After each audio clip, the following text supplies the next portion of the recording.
la numéro 19 chute à nouveau. Le pilote est sonné. C'est l'abandon de l'une des deux Ducati officielles. Même aventure pour la Honda numéro 2 de Guy Bertin, reléguée. The team strike Honda of Marchand, Herbert and Leblanc. All the time this has seen the number 3 Yamaha France bike of the two Sarons moving further and further up the order.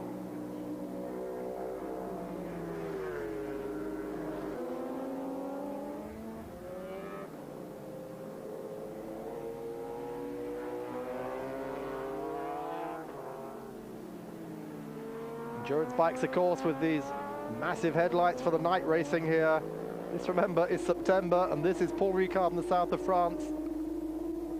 Actuellement à 86 tours des leaders. Et puis, la nuit tombe sur le Castellet, avec elle le... So something like 7 hours of darkness ahead of them, the longest night of the year.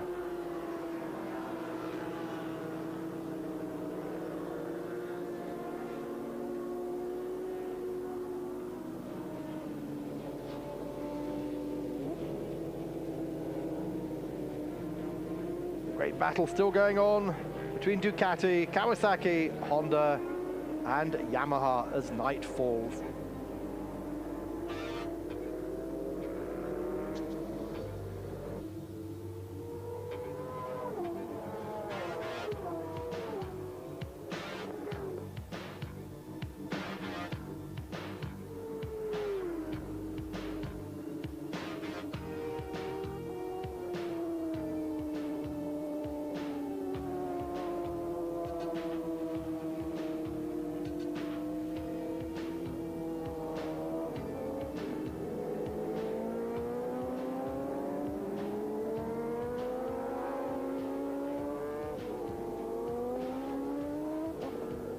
Vent se calme, mais commence pour les pilotes un véritable marathon. La Honda officielle connaît de graves problèmes d'injection qui vont la reléguer dans les profondeurs du classement. Devant, la Kawasaki numéro 11 assure, mais surtout Yamaha crée la surprise. Et puis, vers 23h30, Reimer s'arrête.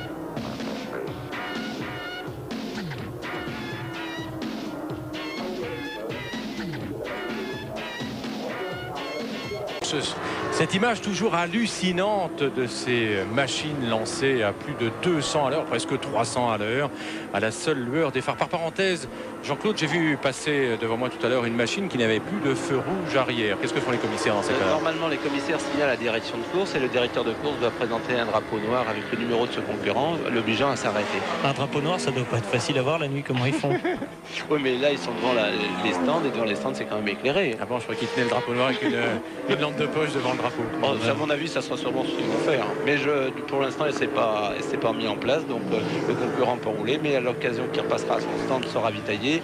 Les commissaires de piste l'arrêteront, l'empêcheront de sortir tant qu'il n'aura pas réglé le problème. Plus sérieusement, Jean-Luc, le classement. Eh ben nous aussi, on a notre dance machine avec, dans l'ordre du top DJ, toujours la Kawasaki de Terry Reimer, la numéro 11, qui a déjà effectué 162 tours et qui roule à la moyenne effarante de 167,543 km/h. C'est dire si le rythme est élevé, et en plus, il semble avoir encore un peu de réserve. Donc, ils sont intouchables s'ils n'ont pas de problème technique. En deuxième position, c'est toujours la Yamaha numéro 3, celle pilotée par les frères Saron et par le japonais Nagai. Au cours de la nuit, eh bien, ils vont être obligés de ralentir un peu le rythme et laisser la Kawasaki partir. En troisième position, en tout cas, juste un tour derrière la Yamaha, c'est la deuxième Kawasaki officielle, la numéro 35, elle de Suzuki officielle. Elle est dans le même tour que la Kawasaki qui la précède, à 32 secondes exactement. Et elle est suivie par le premier privé. C'est une autre Kawasaki. Donc vous le voyez, les Kawasaki s'intercalent entre les Yamaha et les Suzuki. Une autre Kawasaki, la numéro 39, c'est celle du team britannique FA12. Une Honda, excusez-moi, semi-officielle, puisque vous le savez, la Yamaha, décidément, la Honda de Honda France a eu des problèmes d'injection, qu'elle est reléguée dans les profondeurs du classement. Elle est actuellement 34e, elle n'a effectué que 147 tours sur les 163 qui ont été couvertes par les hommes de tête. Donc voilà, en 7e position pour terminer, on va aller jusqu'au 10e, c'est la deuxième Suzuki officielle, la numéro 5. Allez les filles, nous à Turbo, on vous supporte. Elles sont à l'heure actuelle en 45e. 43e position, et c'est la numéro 53. C'est pas si mal que ça finalement. Que ça. Il faut préciser tout de même que la machine qu'elle conduise est une Honda RC30 qui a fini deuxième au bol l'année dernière. Elle n'est pas dans la même catégorie que les machines de tête qui sont en catégorie Superbike. Elle court en TT1. Mais bon, donc la fiabilité au rendez-vous, la performance aussi. Leur but, elles nous l'ont avoué, c'est de terminer, peu importe la place. Il faut quand même dire aussi que c'est des personnes qui participent à quelques épreuves tout au long de l'année. Donc ce ne sont pas des novices non plus. La soirée s'est terminée par une volée de canettes de bière sur la scène. Et pendant que Lucifer riait aux éclats, nous assistions. Et pendant que le village est en train d'exploser, la Yamaha numéro 3 de Nagai et des frères Saron augmente consciencieusement son avance sur ses poursuivants. Après 17 heures de course, la Yamaha a 3 tours d'avance sur la première Kawa. Durant la nuit, les frères Saron ont creusé l'écart avec des moyennes au tour impressionnantes, 2 secondes 3. L'éclairage des motos ne sert pas à grand chose, si ce n'est que l'on peut quand même voir à certains endroits si toutefois il y a de l'huile ou quelque chose comme ça, mais c'est quand même très délicat. L'éclairage ne suffit pas, mais on a nos repères de toute manière avec les panneaux de distance de freinage. On connaît tellement le circuit qu'on a les trajectoires qui sont mémorisées. Je dirais que les gestes deviennent complètement instinctifs et après tout s'enchaîne. 4 heures du matin, l'exploit de la nuit. La Kawa numéro 11 a chuté. Stéphane Coutel est d'abord parti se faire soigner, puis il est revenu pour pousser sa moto jusqu'au stand à bout de force. Quelqu'un là. Sa souffrance a permis de ne pas déclasser la machine, mais son retard est désormais irrattrapable. Et c'est l'autre Kawa officiel de Moriya, Sakin Bonoris, qui prend la 2e place. Embrayage a changé, Kawasaki perd la tête de la course.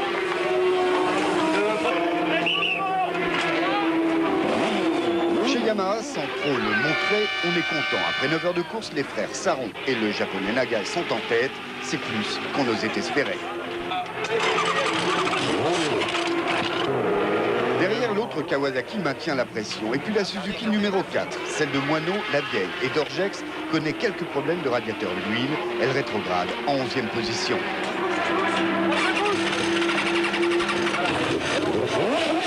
À 23h15, la course est interrompue quelques minutes en raison de nouvelles taches d'huile sur la piste.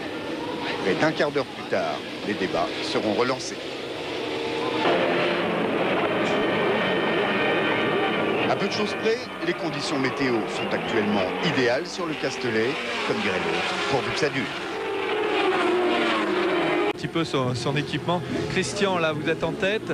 Vous allez partir, toujours mettre la pression cette nuit, essayer de faire la différence? Non, absolument pas. On fait la course pour nous.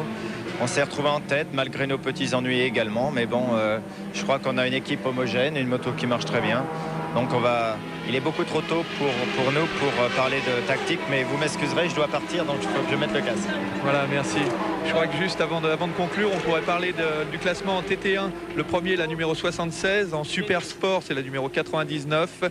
Et en Stock Sport, c'est la numéro 99. Voilà, Dominique. Merci Eric. Jean-Claude, donc une Yamaha en tête, nous-mêmes on ne s'y attendait pas tout de suite. Non, d'autant qu'il y a les 2 Kawa quand même à l'affût derrière. Hein. D'une part, il y a les 2 Kawasaki, mais je pense que la prestation dans ce moment des 2 Saron et de la Yamaha démontre qu'ils ont bien mené leur course depuis le début. Bon, maintenant, il faut dire qu'on est qu'à mi-course. On n'est pas encore à mi-course et la nuit va être très longue par les difficultés que peuvent occasionner les dépassements. Et puis d'ailleurs, les problèmes qui se sont produits tout à l'heure par l'entrée du Pescar, l'huile qu'il peut y avoir sur la piste. La course est encore très longue. Là. Oui, mais on a vu avec le sujet de Philippe qu'effectivement la course venait d'être interrompue il y a quelques instants, mais qu'en même temps les 2 Kawa étaient repartis à fond derrière en chasse de la Yamaha. Oui, parce que là, pour l'instant, entre la Yamaha et les 2 Kawa, il y a un tour. Bon, un tour, ça représente 2 minutes. Sur un ravitaillement, un changement de pneu, tout ça peut se jouer très très serré jusqu'à demain matin. Alors on a assisté à quelques événements, quelques péripéties depuis qu'on s'est quitté, depuis 20h40. J'ai vu Virage du pont, Très glissant juste avant la ligne droite des stands. Seconde, troisième, quatrième, cinquième. Freinage avant les S de la verrerie. Alors là, on voit absolument pas la corde à gauche quand on plonge, donc c'est un petit peu au jugé. C'est très difficile. On reste au milieu de piste pour pouvoir bien plonger. Toujours même problème à la sortie, on a du mal à découvrir l'extérieur de la piste. Gros freinage pour rétrograder jusqu'en seconde. On plonge dans cette chicane qui est bien éclairée. On se dirige en seconde vers le virage de l'école le plus lent du circuit en première.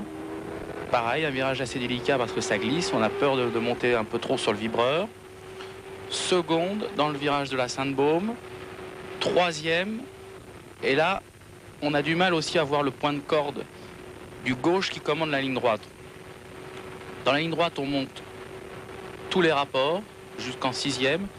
Et quand on n'a pas de moto devant soi, c'est un véritable trou noir. On a toujours un petit peu d'appréhension. On a peur de trouver quelque chose sur la piste. Mais il faut absolument rester à fond, environ 285 km/h. On se met relativement tôt sur la gauche pour bien prendre la trajectoire. Et là, on va passer environ à 180 km/h en un seul freinage, en rentrant deux rapports pour plonger dans Signe. L'extérieur est relativement difficile à voir. Toujours un peu au jugé, c'est délicat, on le voit au dernier moment. Encore un gros freinage pour le Bosset. Alors c'est un des virages les plus difficiles. Troisième, seconde à la sortie. Là, la sortie, on ne la voit pas du tout. C'est un virage aveugle, on a du mal à découvrir l'extérieur. On la voit vraiment au dernier moment. Toujours en seconde, la chicane. Le gauche. Et là, une grande courbe en accélération. Troisième, quatrième, vraiment sur le fil, puisqu'on essaye de passer pratiquement à fond, mais c'est très très limite. Troisième seconde et on plonge dans le virage de la tour. Et on se retrouve dans le virage du pont pour réattaquer la ligne droite des stands. Voilà, on descend de la Suzuki tout de suite pour remonter sur la Yamaha avec Eric Courly. Oui, Dominique, la Yamaha de Christian Saron qui est en tête vient de repartir. J'ai fait un petit pointage de chrono. J'ai été chez Kawasaki avant. C'est l'anniversaire à qui aujourd'hui? Oui, il y a quelque chose d'important qu'on n'a pas précisé. Vous êtes très gentil. Les affaires personnelles, ça passe après l'antenne. Vous releviez le pied vous-même la nuit ou on accentuait la pression? Parce que 2,05, il tourne à peu près dans la même cadence que la journée. Oui, disons qu'en général, beaucoup de courses de 24 heures se sont gagnées. Km/h sans phare. Est-ce que c'est un mouvement réflexe? Est-ce que l'on tourne de façon logique, habituelle, presque mécanique? Ou on prend des risques insensés? Non, c'est mécanique. Je pense que les gens ne souhaitent pas en prendre de trop, ça s'en irait pas au bout.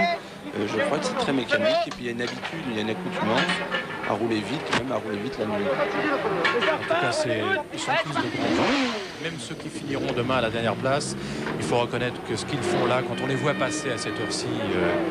Loin des plaisirs charnels et décadents, plusieurs équipages ont créé l'exploit, à commencer par la Suzuki de l'opération 1000 bécanes. Coup de chapeau aussi à l'équipage féminin qu'on vous a présenté hier soir. Rappelons que les mécaniciens sont aussi des femmes. Une modeste 48e place au petit matin, un moral au beau fixe, malgré les petits soucis. Allez, Mimi! Je me suis fait un claquage au genou au premier relais, alors j'ai du mal à chaque relais, quoi.